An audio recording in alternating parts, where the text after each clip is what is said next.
Good afternoon, ladies and gentlemen. A warm welcome to another edition of APAC Dialogue. Our guest for today's episode is um, from the BFSI side. We have with us today, Manu Rishi Gupta. He is the founder of MRG Capital, and he will talk us about more on the investment platform, how technology is being leveraged, and how it can be beneficial for the consumers and the other customers. Before we start, just a brief about APAC News Network. We are a technology media organization headquartered out of Noida with a pan-India presence and presence across Southeast Asia and Middle East. We particularly deal with how technology is deployed across government, across healthcare, education, BFSI, manufacturing, and overall on this technology deployments.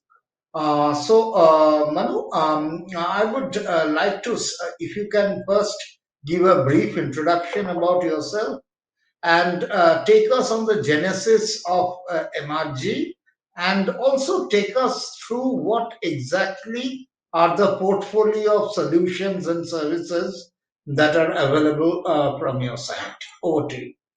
Well, thank you very much, Rajneesh. Great opportunity to be with you. My name is Manu Gupta, founder and CEO of MRG Capital. MRG Capital is a certified portfolio manager, and we also have our presence on the small cases platform, which, of course, in my opinion, is a technological innovation, great technological innovation, and an outlier in a lot of ways. Well, I've been investing in the market since I was 14. So I've been pretty much investing since the last about 30 years in the markets. And ever since 1992, I've seen a host of ups and downs and scams and booms and busts. So I can say with some degree of confidence that I have some reasonable experience under my with me as far as investing is concerned. I still remember the time when during my college days in Delhi, we used to go to Barakamba Road, and people used to be on the footpath selling IPO forms. Even the IPO forms used to be sold, and if you would fill the form, you would get some money back. To the time that today you can apply for an IPO not even without actually having a real debit in your account through ASBA, and everything is just a click away. Just to let you know that there was a time when we used to go to a bank, and today I've not visited my branch for the last, maybe I don't even remember, maybe 5 years. So yes, life's become easy. All you need is a good laptop. All you need is a good internet connection. And I like to travel irrespective of uh, which part of the world I am. I'm connected to the markets. I'm still abreast with the news. I've stopped reading newspapers because everything is just a click away. And you're still, there's so much of information available all the time that you're ahead on the information curve all the time. Phone has become an integral part. And even laptops, people are even getting rid of their laptops. So that's where technology is. And within the investment parlance, and most of you, whoever is watching, I'm inclined to believe are already investors who invest in stock markets. Everyone has a demat account, but the fact is that accounts can be opened online. There was a time when even before COVID, the KYC process used to be difficult, but now even that has become digital. We are opening accounts for our clients without actually having to see them ever, because even the signature has been digitized, and a person can be sitting in the US and we open his NRI account easily sitting all the way back in Bangalore. So we've got about 10, 12 people working for us. Two of them are in Goa, one is in Delhi, three are in Bangalore, and I don't even meet them for months sometimes, and still the organization runs. So just to answer to Rajneesh's contention that yes, everything's got digitized, everything is technology driven, and primarily investing has become just a click away. MRG Capital is a portfolio management service. We have for people who have a slightly larger ticket, because in PMS you have to have a minimum ticket size of 50 lakhs. We invest through our regular custody partners. But for our small cases, which are a basket of portfolios where our customers are supposed to do it yourself mode of investment, they do it using their demat accounts, using their existing brokers, and just a click of a button rebalances your portfolios. You can buy all the stocks in typical proportion as defined by the small case manager. And the ticket size for this kind of an investment, depending on the basic basket size, is anywhere between 60,000-70,000 rupees to about a lakh of rupees. So these are the two product portfolios that we offer. And of course, during the course of this conversation, I can probably introduce you to various kinds of investment philosophies that we have. Rajneesh, over to you. Okay, thanks. So I wanted clarification on 2 points. One, when you mentioned overall from an MRG perspective, what will be the proportion between the portfolio management service and the small capital one? So Small what case. will be Yeah. the proportion? So And also, I would like to understand another thing. When you are talking about the investment philosophy, you have your philosophy is centered around wealth enhancement, wealth creation. So, if you can explain that in a little bit more detail for our viewers. so your first question, our proportion between our portfolio management services and small case services is pretty much 50-50. But of course, uh, you have almost 25 clients, give or take, for every one portfolio, for every one PMS clients, because the ticket size varies. So, but as a combined percentage of our AUM, I would say the AUM is almost about 50-50. We have, I've been an investor for 30 years before becoming a wealth manager in the last couple of years, before becoming a professional wealth manager for the last couple of years. Just for everyone's knowledge, we started investing for our friends, family, classmates, principal, teachers while we were still in college. We collected a reasonable sum way back in 92, 93, and we launched a small fund. It was very easy to do things. There was no regulator at that point of time, and we did reasonably well. We were lucky also at that point of time that we doubled the money for all our clients, friends, family in about 3 years' time when we closed that fund at that point of time. And that was the start of my investment journey. You know, as a for a large part of my life, I invested in mutual funds till the time I realized that the fees is so hidden and so much that on an average, if a mutual fund takes about 2.5%, in about 10 years time 25% of your wealth is taken by the fund manager or a mutual fund house.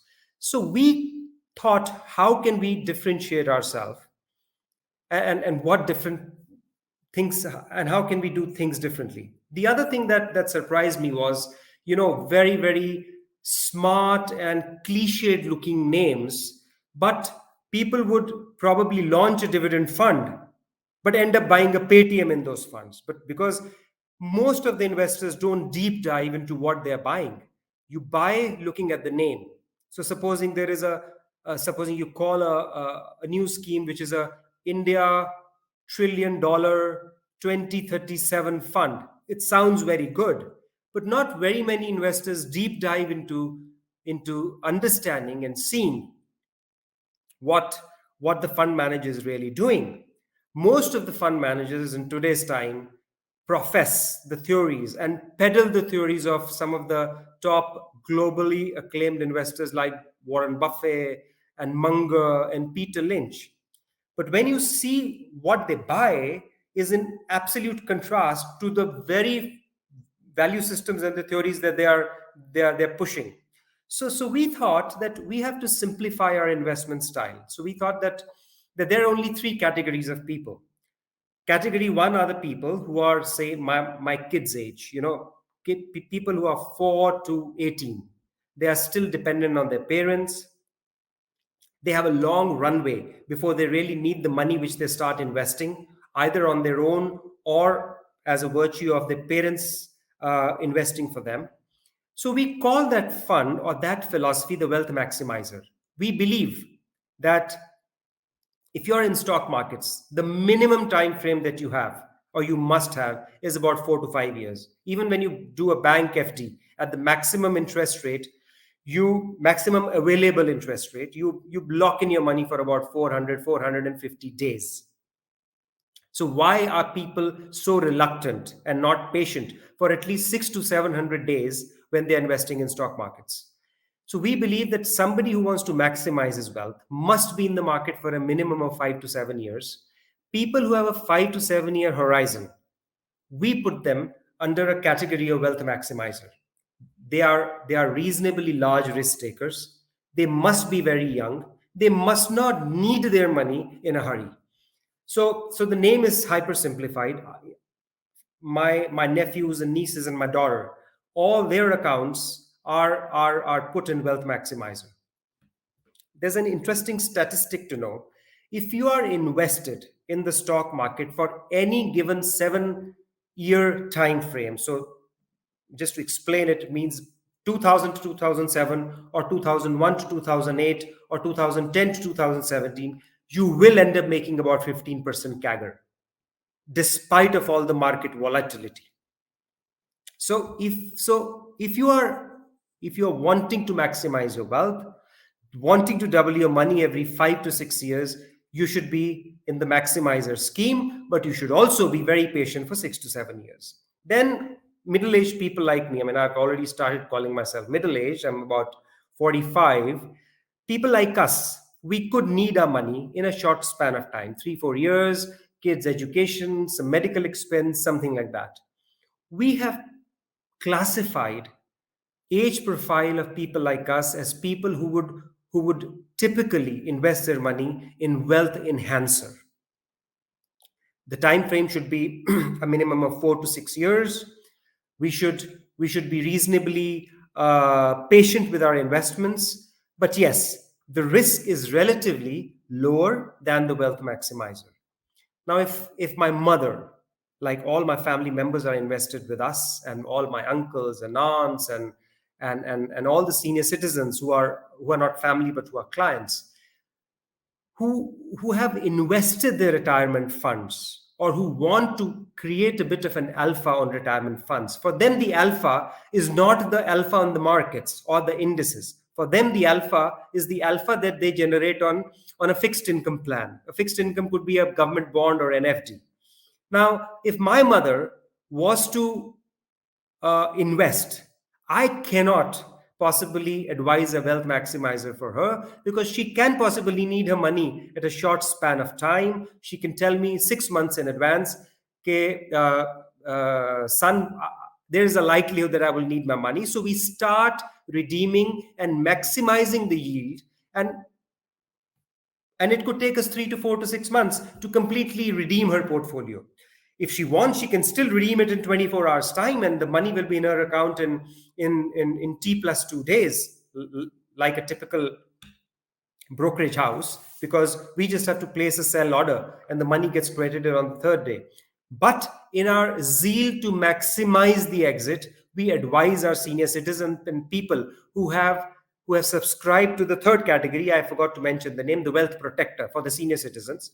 So this category, we try and maximize, and we say, give us 3 to 4 months time so that we can still maximize the exit. Our philosophy and objective for a protector fund is that if a senior citizen was to invest in a bank FD, get a 50 bips extra for an FD because of being a senior citizen, that would typically be about 6.5 to 6.75% in today's time.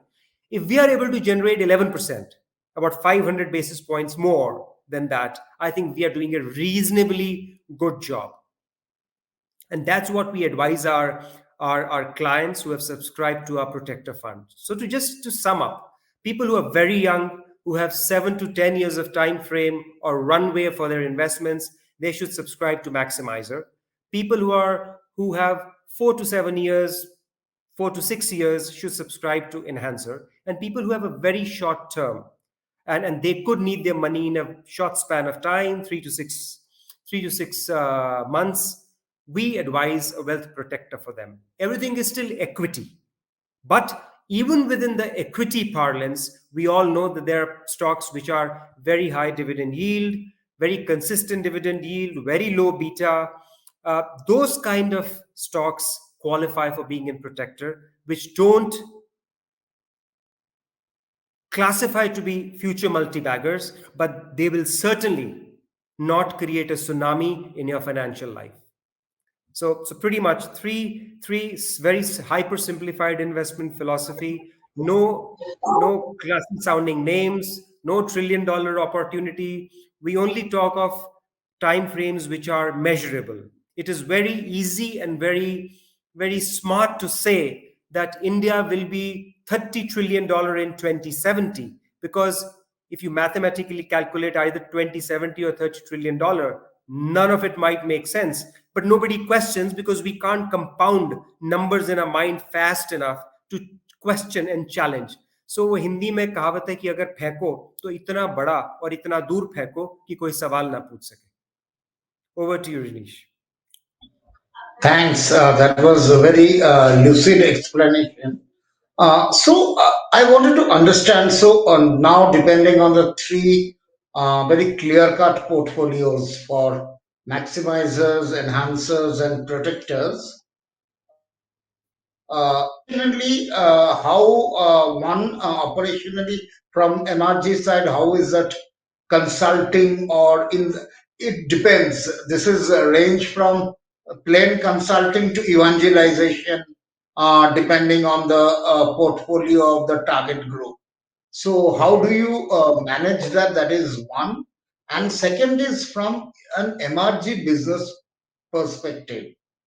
For these three different categories, what's your business model basically?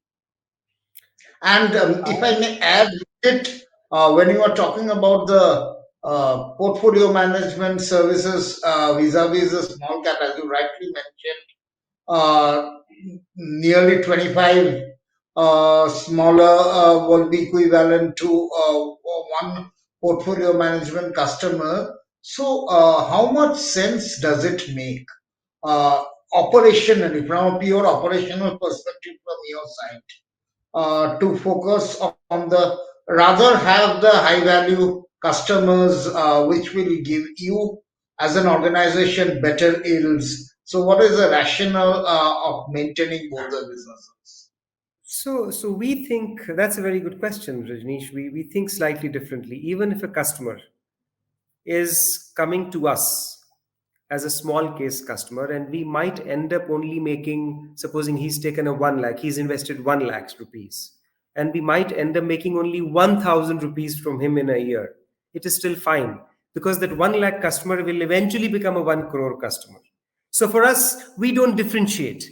We are in the business of managing people's money.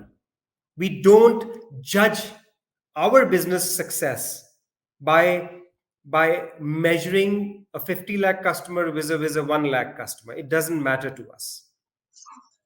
When we are, yeah, over to you. Yeah. Yeah, here my question was that philosophy I can understand, but the point is the time and the effort that you invest on a customer from which whom you are making, say, 1,000 rupees vis-a-vis a customer from whom you are making, Actually, say, yeah, 1 that's a, crore a yeah, year. good, How great does question. that Yeah, for us, reconcile? it is exactly the same effort, and I'll tell you why. Supposing we've got 1,000 customers in our small case, and we are rebalancing a portfolio, we only upload one Excel file and send out an automatic notification to all our customers. That notification goes on its own. So we are just supposed to, or we end up only making one Excel file uploading it on the small case platform, and everyone else then rebalances their portfolio. So we are so effort wise, it doesn't matter whether we are managing 100 crores or 1,000 crores. If we are entering a stock, we make one buy or a sell order for the whole basket. Of course, there are people at our back end who then allocate, and there's a software to do that, depending on the cash availability in each of the portfolios. But at the back end, we just allocate the stock. So if you are to buy a stock for 1,000 customers, we only still have to place one buy order. If we have to sell, we only still have to place one sell order. So yes, some of the admin work increases because depending on the number of customers, but for small case, really, there is no additional effort. So whether we have 1,000 customers or 10,000 customers, the effort will still remain the same. Have I answered your question? Yeah, the other part on the three TGs whom you are focusing on, the maximizer, enhancer, and the protector.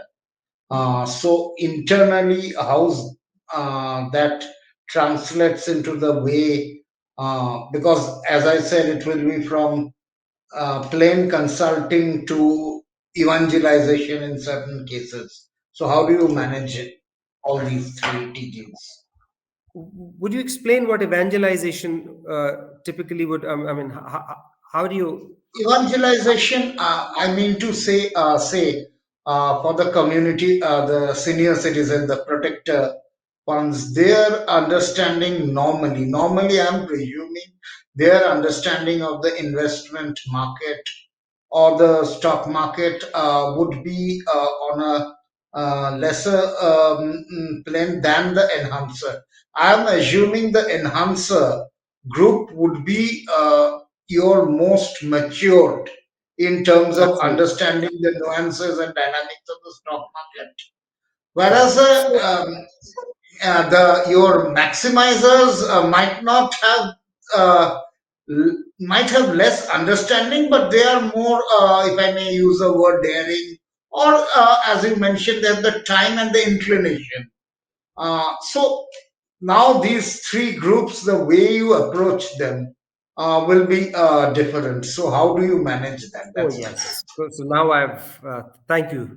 I had to ask you to re-explain the question. Now I've understood. So most of our maximizer clients are either guardianship accounts where people open accounts for their children, but the parents understand what we are talking about. They fully understand our investment philosophy. We also tell people well in advance that here we are looking at multi-baggers. A multi-bagger can perform in 2 weeks time and underperform for the next 2 years, as long as our research, our quality of research, our conviction is rock solid.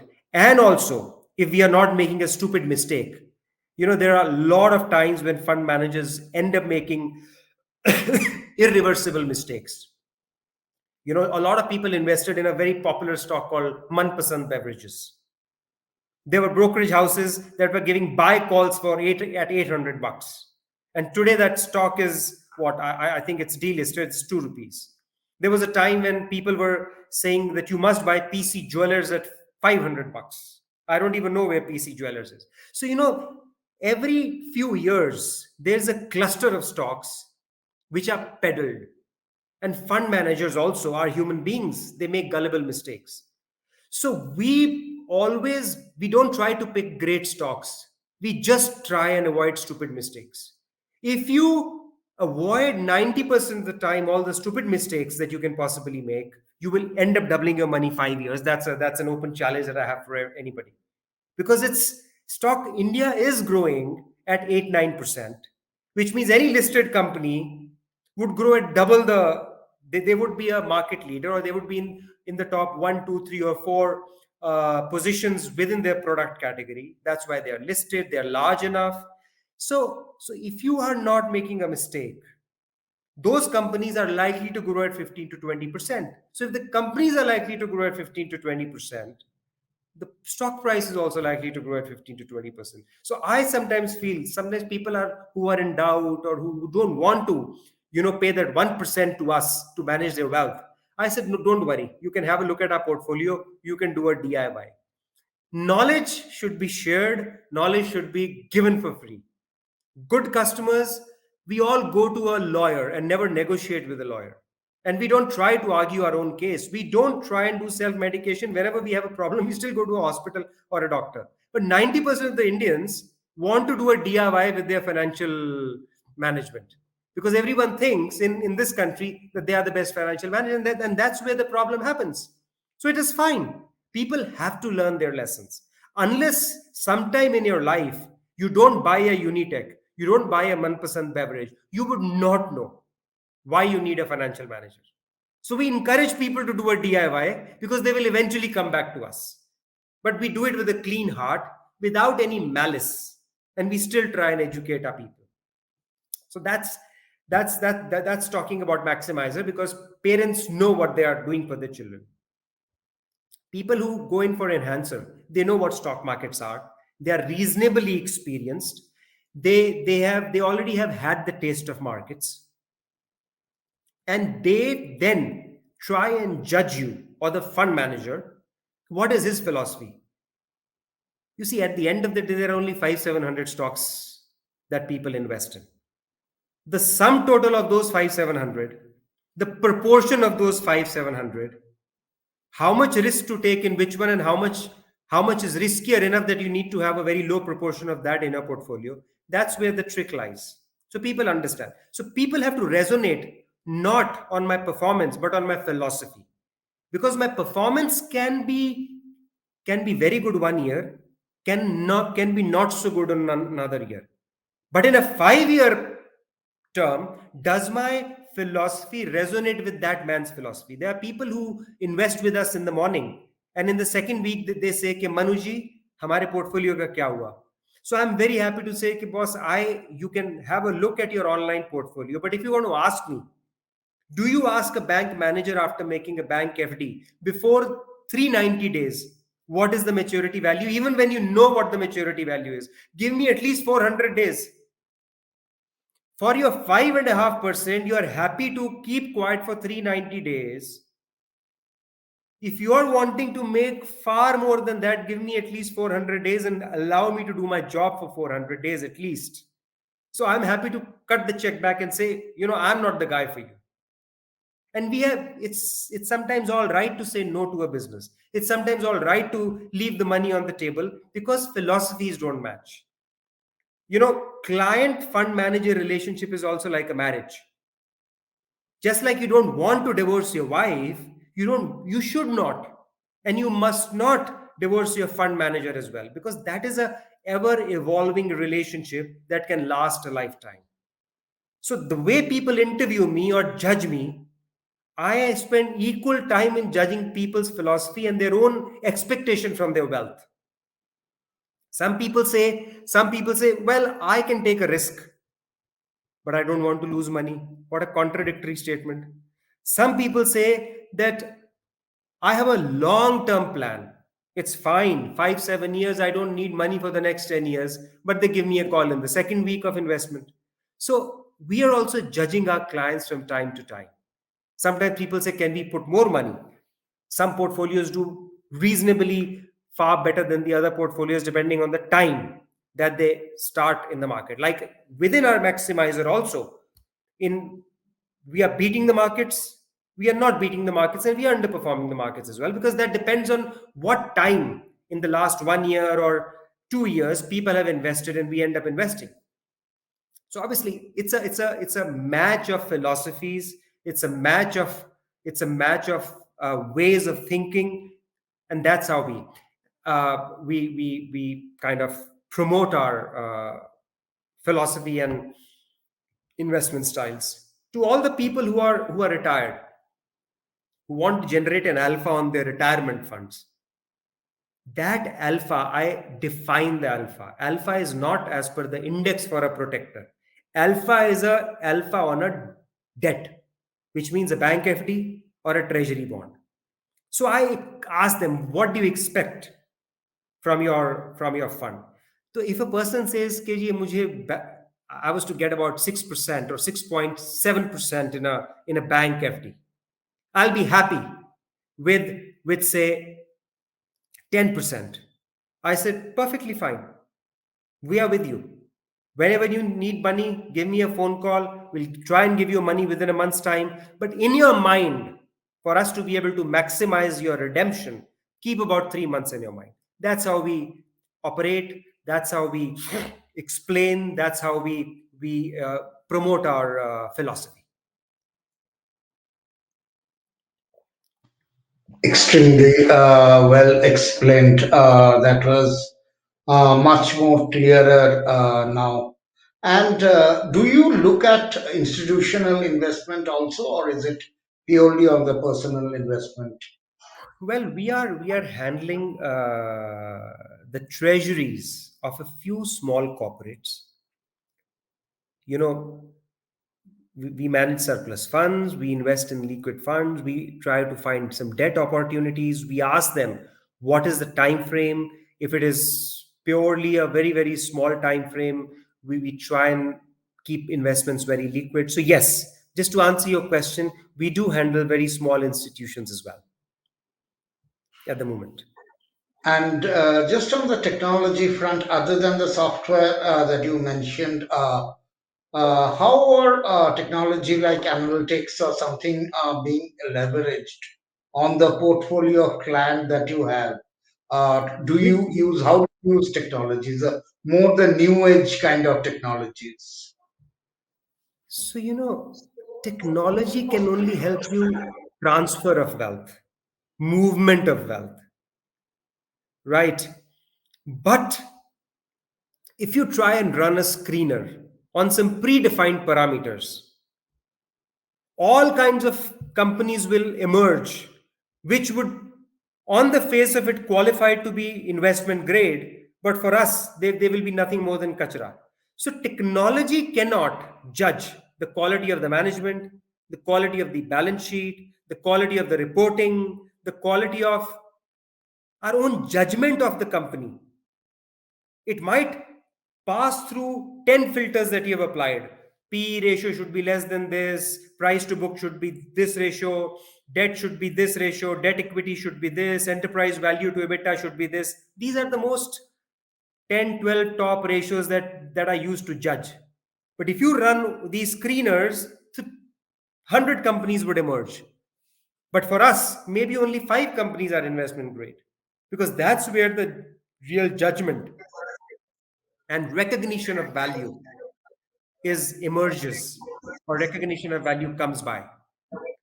Obviously, technology can only be used for, I would say, making your life easy, but not making investment decisions.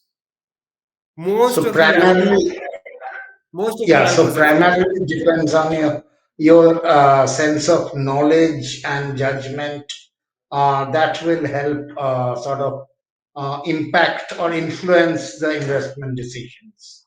Absolutely. And I'll give you a small example for that. And I don't know, of course, everyone knows Warren Buffett, but there's another very famous fund manager in the US market. It's called Kathy Woods. Her fund outperformed every single fund and market by many multiples.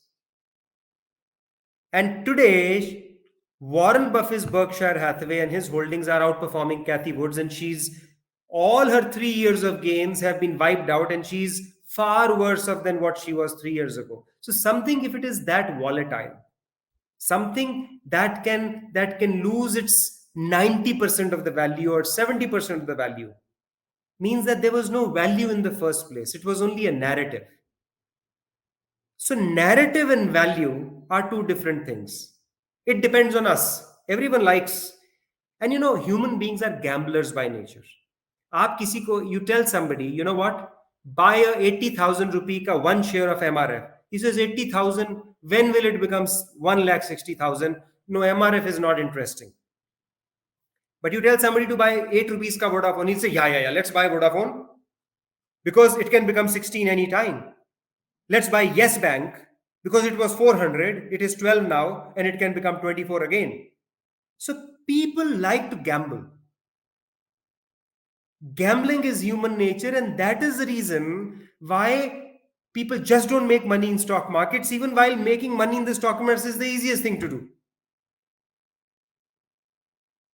Because we cannot we cannot control our greed. You try and make 12%, you'll make 18% per year. You try and make 30%, and you won't even make 10% a year.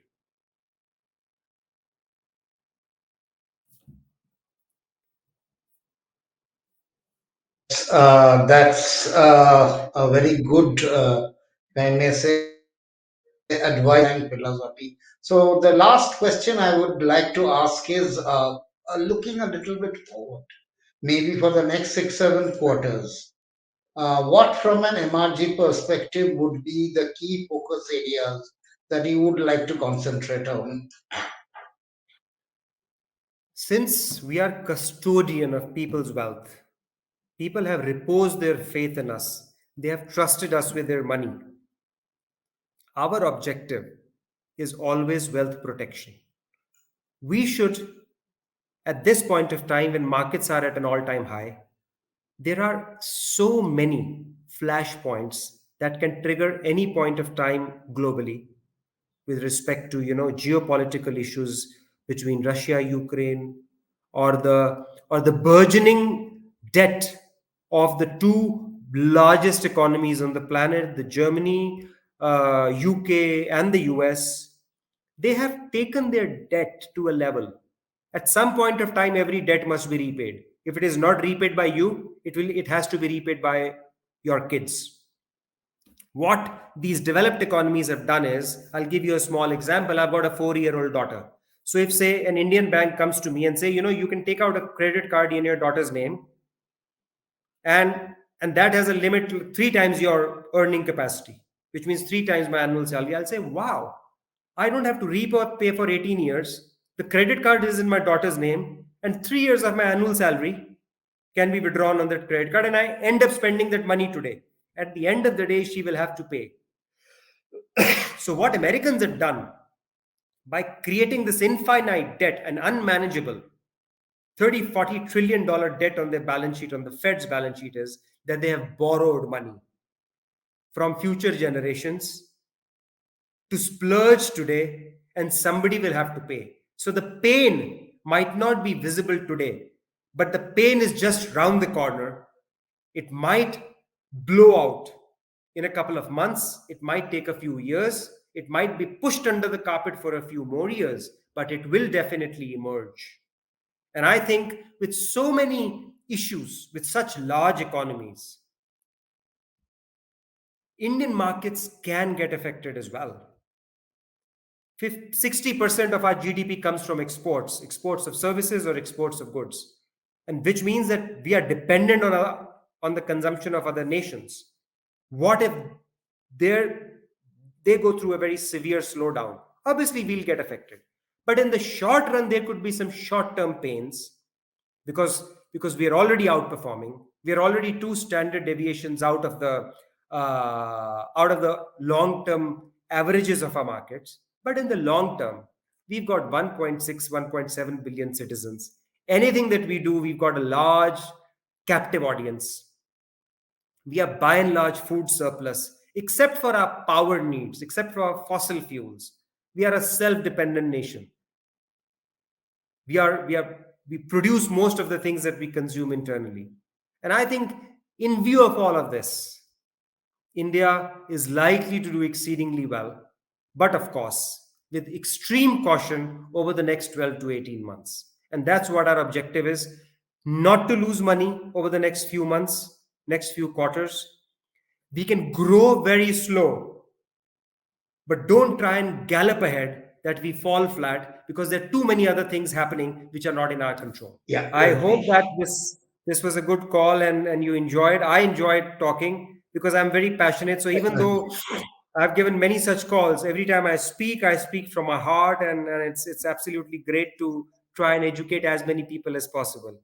Exactly, that's the main purpose, and I hope it will have influence on definitely on certain some number of people. Thanks a Lovely. lot. Lovely. Thank you very much, Rajneesh. Have a good evening. Have a good day. Thank you.